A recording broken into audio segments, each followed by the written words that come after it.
ay rated SPG. Striktong patnubay at gabay ng magulang ang kailangan. Maaaring may masiselang tema, lengguwahe, karahasan, sexual, horror o droga na hindi angkop sa mga bata. Nagmamakaawa si Miguelito sa harap ng bantang kamatayan. Halos lumuhod na ang buo niyang pagkatao. Para siyang taong kapit na kapit sa bangin, pilit hinihila ang huling hibla ng awa mula kay Tanggol. Nanginginig ang kanyang boses. Nangingilid ang luha sa kanyang mga mata. Ngunit sa bawat salitang lumalabas sa kanyang bibig, lalo lamang tumitigas ang dibdib ni Tanggol. Sa loob niya, matagal nang buo ang pasya. Hindi na siya urong. Sa kanyang isip, si Miguelito ang mukha ng lahat ng kasinungalingan, karahasan, at pang-aaping matagal nilang tiniis. Kaya ang pagmamakaawa nito, wala nang saysay. Sa puso ni Tanggol, tapos na ang lahat. Dumating ang grupo ni Miguelito sa bahay ni Bin na parang unos. Isang unos na handang manira ng anumang madaanan. Humahagibis ang mga sasakyan. Nagsisigawan ang mga tauhan. Parang nagangalit pati ang hangin sa bigat ng tensyon. Si Bin, nanginginig sa galit at takot, ay sumigaw ng buong lakas. Inuutos niyang ilabas ang kanyang asawa mula sa loob ng bahay ni Ben.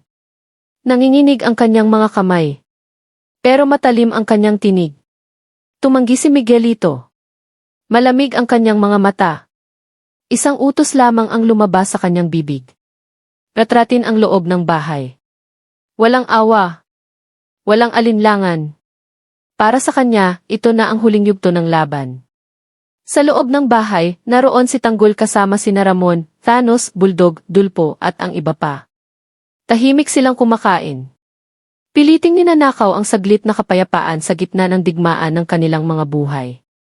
Biglang umalingaw-ngaw ang boses ni Ben mula sa labas. Kasabay ang sigaw ni Miguelito. Parang kidlat ang pagkabigla ni Tanggol. Isang iglap. Isang putok ng baril. At pagkatapos, sunod-sunod na pagsabog ng bala. Napasigaw si Ramon, inuutos sa lahat na dumapa. Natumba ang mesa. Nabasag ang mga pinggan. Ang katahimikan ay nilamon ng impyernong putukan. Sumiklab ang matinding bakbakan. Bawat putok may kaakibat na sigaw. Bawat paghinga, puno ng takot at tapang. Dumating ang napakaraming pulis. Sunod-sunod ang pulis mobile na pumalibot sa lugar. Alam ni Tanggol. Ito na ang isa sa pinakamabigat na pagsubok na kakaharapin nila. Sa gitna ng usok at alikabok, mariin niyang sinabi sa kanyang mga kasama. Kailangan nilang makipagsabayan. Para kay Tanggol, iisa lang ang daan. Lumaban upang makaligtas. Napagpasyahan nilang hindi naligtas manatili sa loob ng bahay. Kailangang lumabas. Kailangang makarating sa sasakyan. Dahil iyon lamang ang tanging daan palayo. Habang nagpapalitan ng putok, tinamaan sina Dulpo at Thanos. Napasigaw si Tanggol. Takot at galit ang sabay na sumabog sa kanyang dibdib. Ngunit nang makita niyang hindi ganoon kalala ang mga tama, muling tumibay ang kanyang loob. Samantala, si Miguelito ay walang tigil sa pagsigaw. Inuutusan ang kanyang mga tauhan na pasukin at sugurin ang bahay. Parang wala siyang pakialam kung sino ang masasawi. Hindi ipinaalam ni Miguelito ang planong ito kahit kanino. Pinagbawalan niya si Sunday na magsabi ng kahit ano kina Roberto at Jackie. Sa kanyang isipan, ito ang sorpresa para sa kanyang kuya na si Roberto. Kapag napatay niya si Tanggol, mapatutunayan niyang siya ang mas malakas. Pero nagkakamali siya. Isa-isang pinulbos ni Tanggol at ng kanyang mga kasama ang mga tauhan ni Miguelito. Walang humpay ang kanilang pag-atake. Bawat galaw puno ng galit na matagal ng kinikimkim. Hanggang sa halos 10 na lamang ang natitira. Ramdam ni Miguelito ang paparating na kamatayan. Ang malamig na kamay ng takot ay gumagapang sa kanyang likod. Napilitan siyang umatras. Tumakbo siya patungo sa kanyang sasakyan. Pinaandar ito ng buong bilis. Ang puso'y kumakabog sa dibdib. Hindi niya alam. Sinusundan na pala siya ni Tanggol, Thanos at Bulldog. Kahit may mga sugat na sila, pinaulanan nila ng bala ang sasakyan ni Miguelito. Basag ang salamin. Tumatama ang mga bala sa bakal. Ang kalsada ang nagiging saksi sa desperasyon ng isang taong tumataka sa sariling kasalanan. Naubos na ang kanyang mga tauhan. Wala na siyang pakialam kung saan siya mapunta. Ngunit sa gitna ng kaguluhan, nakilala ng mga nagpoprotestang mamamayan ang kanyang sasakyan. Hinarang siya ng napakaraming pulis, kasama ang taong bayan na nag-aalab sa galit. Sigawan. Pukpukan sa sasakyan. Utos na bumaba siya. Naabutan siya ni Tanggol. Wala nang takasan si Miguelito. Hinila siya palabas ng sasakyan. Duguan, nanginginig, wasak. Ang galit ni Tanggol ay parang apoy na matagal nang naghihintay na sumiklab. Pinahirapan nila si Miguelito. Binugbog. Pinaslang sa gitna ng sigawan ng mga tao. Ngunit humiyaw ang bayan. Humihiling kay Tanggol na ipagkaloob sa kanila si Miguelito. Sinabi nilang sila na ang bahala. Huwag nang dungisan ni Tanggol ang kanyang mga kamay. Dahil katuwang niya sila sa laban sa mga gurong dapat nang mapatalsik sa pwesto.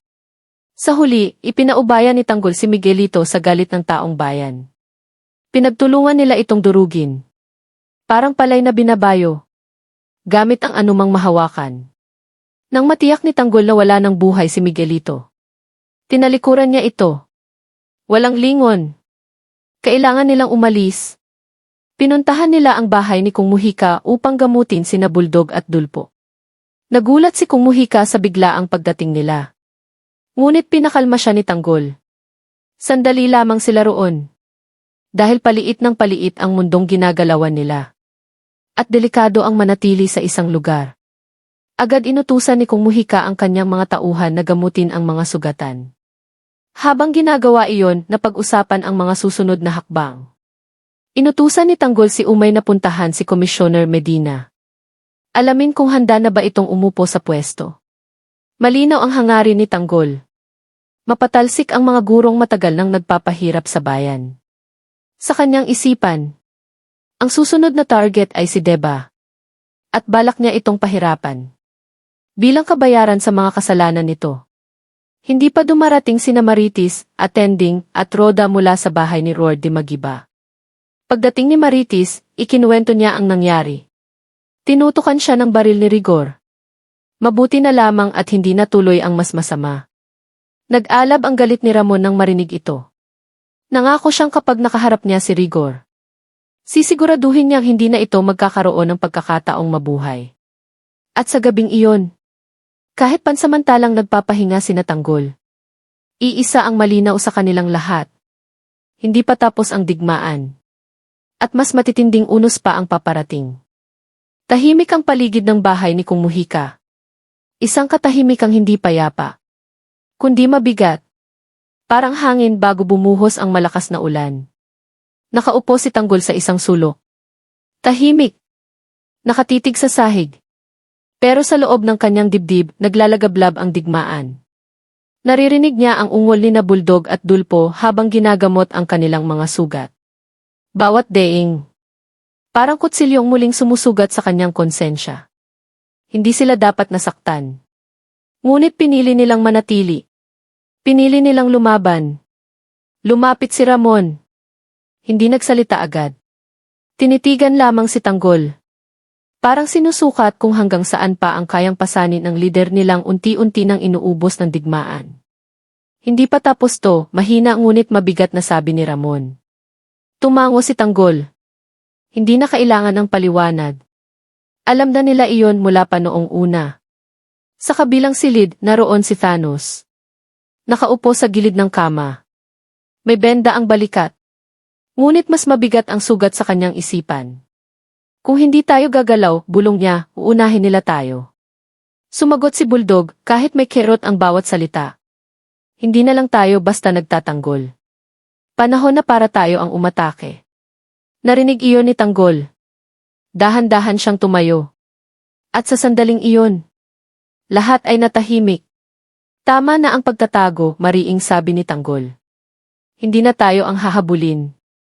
Huminga siya ng malalim. Tayo na ang hahabol.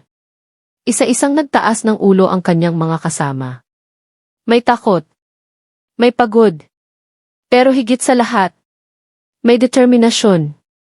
Ipinaliwanag ni Tanggol ang plano. Hindi pa dalos-dalos. Hindi galit lang. kundi kalkulado. Unang hakbang. Si Deba. Ang anino sa likod ng maraming desisyon.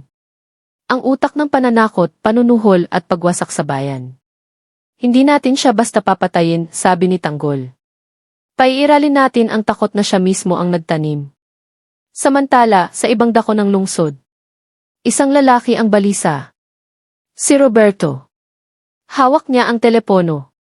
Paulit-ulit na tinatawagan ang numero ni Miguelito. Walang sagot. Tahimik. Masyadong tahimik. Pumasok si Jackie. Kita sa mukha ang kaba. Kuya, kumakalat na ang balita. Tumigil ang kamay ni Roberto. Dahan-dahang ibinaba ang telepono. Patay na si Miguelito. Isang mahabang katahimikan ang bumalot sa silid. Hindi siya umiyak. Hindi rin sumigaw. Ngunit sa likod ng kanyang mga mata, may nabubuong bagyo. Si Tanggol, malamig niyang sabi. Hindi siya titigil. At sa unang pagkakataon, narinig ni Jackie ang takot sa tinig ng kanyang kuya. Bumalik tayo sa bahay ni Kung Muhika. Dumating si Umay. Hingalin. Pawisan. May daladalang balita. Nakausap ko na si Commissioner Medina, sabi niya. Handa na siya. Pero may kondisyon. Tumayo si Tanggol. Ano? Kailangan niyang patunay, sagot ni Umay. Patunay na kaya nating wasakin ang buong sindikato. Kasama ang mga guro. Napangiti si Tanggol. Hindi masaya. Kundi mapanganib. Makukuha niya ang patunay, sabi niya. At makukuha niya ito sa lalong madaling panahon. Sa labas, muling umihip ang malamig na hangin. Parang babala. Parang paalala. Ang pagkamatay ni Miguelito ay hindi wakas. Kundi simula. At habang naglalatag ng mga plano si Tanggol. Habang naghahanda ang kanyang mga kasama. Habang nag-aabang sina Roberto at Deba. Iisa ang malinaw. Ang digmaan ay papasok sa mas madilim na yugto.